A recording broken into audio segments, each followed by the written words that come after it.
Mavelikkara Puthiyakavu Saint Mary's Orthodox കത്തീഡ്രലിൽ അഹ്തുള്ള ബാവയുടെ ഓർമ്മ പെരുന്നാളിന്റെ ഭാഗമായി നടത്തിയ മാവേലിക്കര പടിയോല സ്മൃതി അവിട്ടം തിരുനാൾ ആദിത്യവർമ്മ ഉദ്ഘാടനം ചെയ്തു. രമേശ് ചെന്നിത്തല MLA പുസ്തക പ്രകാശനവും ചിത്രങ്ങളുടെ അനാച്ഛാദനവും നിർവഹിച്ചു. Mavelikkara Puthiyakavu Saint Mary's Orthodox കത്തീഡ്രലിൽ അഹ്തുള്ള ബാവയുടെ ഓർമ്മ പെരുന്നാളിന്റെ ഭാഗമായി നടന്ന മാവേലിക്കര പടയോല സ്മൃതി വേറിട്ട സംഗമമായി. മാവേലിക്കര പടയോല ചിത്രങ്ങളുടെ അനാച്ഛാദനവും മാവേലിക്കരയും പടയോലയും എന്ന പുസ്തകത്തിന്റെ പ്രകാശനവും മാതൃദേവാലയ സംഗമവും ചടങ്ങിന്റെ ഭാഗമായി നടന്നു. അവിട്ടം തിരുനാൾ ആദിത്യവർമ്മ ചടങ്ങിന്റെ ഉദ്ഘാടനം നിർവഹിച്ചു. പ്രശസ്തമായ ഒരു ക്ഷേത്രമായി മാറി നമ്മുടെ ശ്രീ പത്മനാഭസ്വാമി ക്ഷേത്രം. എവിടെ പോയാലും ആൾക്കാർ ചോദിക്കുന്ന ഒറ്റ കാര്യമുള്ളൂ, ഈശ്വരനെ പറ്റിയല്ല, അതിൻ്റെ അകത്തിരിക്കുന്ന എന്താണെന്ന് മാത്രമാണ് കൂടുതൽ ആൾക്കാർക്കും അറിയാനുള്ള ആകാംക്ഷ. എന്തായാലും കണക്കെടുപ്പിന് എനിക്ക് എവിടെ പോകാനും ഈ മാധ്യമങ്ങൾ പറയുന്ന പോലത്തെ കാര്യങ്ങളില്ല, എന്നാലും കുറച്ച് കാര്യങ്ങളൊക്കെ കാണാനും.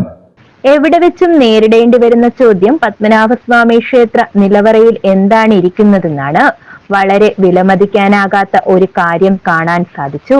അത് 1314 ഒരു നാണയത്തിൽ ആലേഖനം ചെയ്തിട്ടുള്ള യേശു ക്രിസ്തുവിന്റെ ചിത്രമാണെന്നും അദ്ദേഹം ഉദ്ഘാടന പ്രസംഗത്തിൽ പറഞ്ഞു.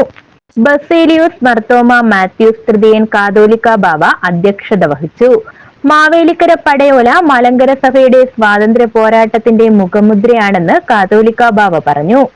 രമേശ് ചെന്നിത്തല MLA പുസ്തക പ്രകാശനം, ചിത്രങ്ങളുടെ അനാച്ഛാദനം തുടങ്ങിയവ നിർവഹിച്ചു. കൂനംകുരിശ് സത്യം ഒന്നാം സ്വാതന്ത്ര്യ സമരമാണെങ്കിൽ മാവേലിക്കര പടയോല രണ്ടാം സ്വാതന്ത്ര്യ സമരമാണെന്ന് അദ്ദേഹം പറഞ്ഞു.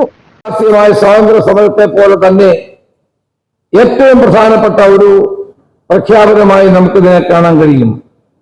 മലങ്കരയുടെ വ്യക്തിത്വം ഉയർത്തിപ്പിടിക്കുക, മലങ്കരയുടെ ഭരണാധികാരിയായ മെട്രോപൊളിറ്റന്റെ അധീശത്വം അംഗീകരിക്കുക എന്നുള്ള ഏറ്റവും സുപ്രധാനമായ തീരുമാനമാണ് അന്നിവിടെ ഉണ്ടായത്. അതിന്റെ ഒരു ഓർമ്മ പുതുക്കൽ മാത്രമാണ് ഇപ്പോൾ നമുക്ക് കാണാൻ സാധിക്കുന്നത്. അതുകൊണ്ടാണ് ഞാൻ പറഞ്ഞത്, ഈ മുഹൂർത്തം ചരിത്രത്തിന്റെ അവിസ്മരണീയമായ ഒന്നായി മാറുന്നു എന്നുള്ള കാര്യം. ഡോക്ടർ KL മാത്യു വൈദ്യൻ കോർ എപ്പിസ്കോപ്പ പുസ്തക വിവരണം നൽകി. ഡോക്ടർ M കുര്യൻ തോമസ് പടയോല ചിത്രങ്ങളുടെ വിശദീകരണം നൽകി. പടയോല ചിത്രം വരച്ച ജിജുലാൽ, പുസ്തകം എഴുതിയ ഡോക്ടർ M കുര്യൻ തോമസ് തുടങ്ങിയവരെ ചടങ്ങിൽ ആദരിച്ചു.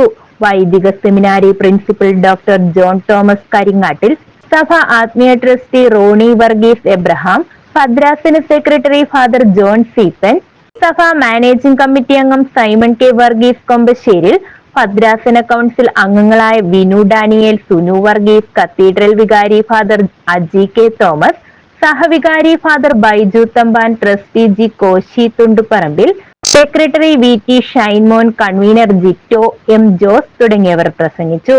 മാതൃദേവാലയത്തിൽ നിന്ന് സ്വതന്ത്ര ഇടവകയായ 10 പള്ളികൾ, പുതിയകാവ് കത്തീഡ്രലിന്റെ മാതൃദേവാലയം, കായംകുളം കദീശപ്പള്ളി തുടങ്ങിയവരെ ആദരിച്ചു. News bureau, Mavelikkara, Chengannur.